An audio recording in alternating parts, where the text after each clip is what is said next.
समापन पर भावुक हुए श्रद्धालु, भगवान की महिमा सुन छलके भक्तों के नयन। मंचकुंड रोड स्थित परशुराम सेवा सदन में चल रही 8 दिवसीय ज्ञान यज्ञ का आज हुआ एकादशी उद्यापन और पूर्णाहुति।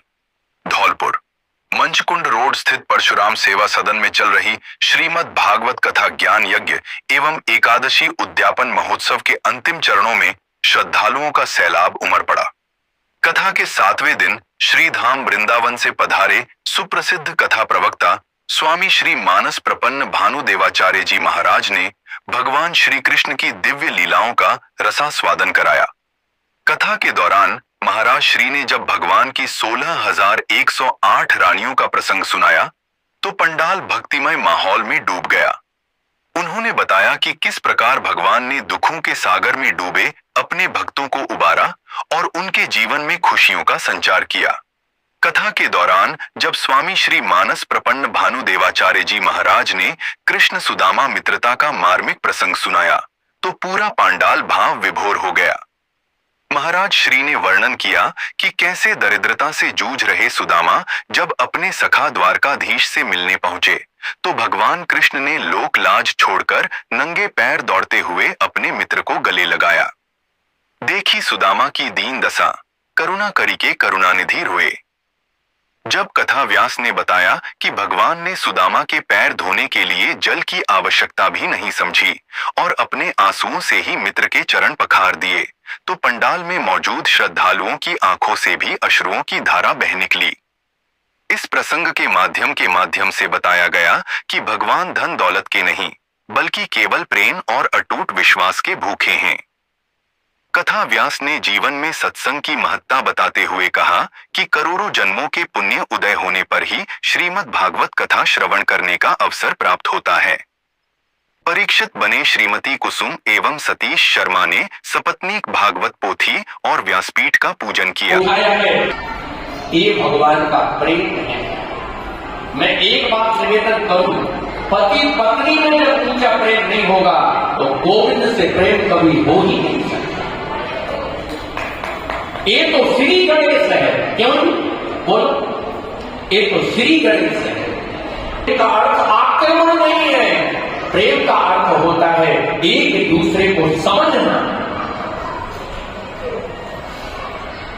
जहां सामंजस्य होता है, आप बताइए कि इंस्ट्रूमेंट बज रहे हैं, संजय बाबू फिर होती है तो अपने कुशल महापुरुषों के पास जाइए, ट्यूनिंग समझ जाइए।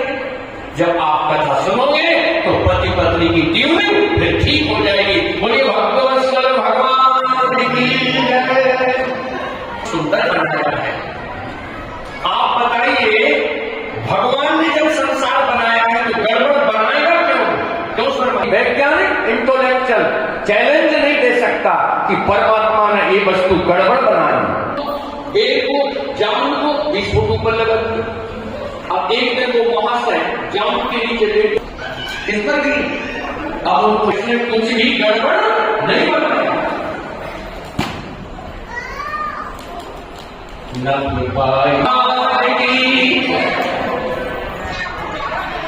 उसने ऐसा सुंदर जगत बनाया। इत्यादि हेतु में पापत्य विनाशाय श्री कृष्णाय वयोन्मा।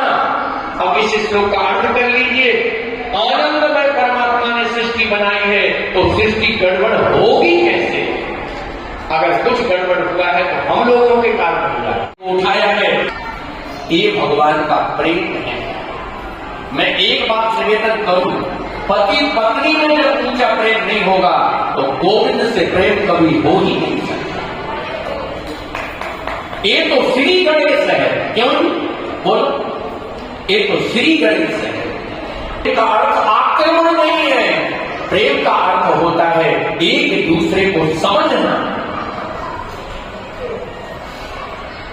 जहां सामंजस्य होता है, आप बताइए कि इंस्ट्रूमेंट बज रहे हैं, संजय बाबू फिर होती है तो अपने कुशल महापुरुषों के पास जाइए, ट्यूनिंग समझ जाइए। जब आप कथा सुनोगे तो पति पत्नी की ट्यूनिंग फिर ठीक हो जाएगी। बोलिए भगवत भगवान की जय। सुंदर बनाया है। आप बताइए भगवान ने जब संसार बनाया है तो गड़बड़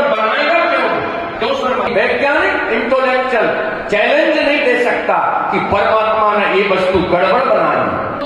एक को जामुन को 20 फुट ऊपर लगा दिया, अब एक दिन वो महाशय जामुन के नीचे लेट इस पर भी अब उसने कुछ भी गड़बड़ नहीं बनाया।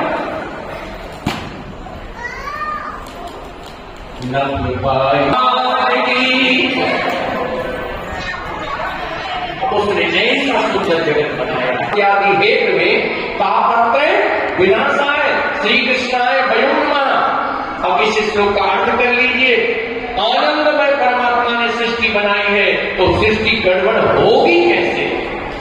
अगर कुछ देखना चाहते हैं तो अवध स्पीड न्यूज को फॉलो, लाइक, सब्सक्राइब जरूर करें। हमारी सारी खबर देखने के लिए YouTube पर सर्च करें अवध स्पीड न्यूज, वहां से सारी खबर देख सकते हैं। विज्ञापन हेतु संपर्क करें अवध स्पीड न्यूज से। Mobile number 9554215800।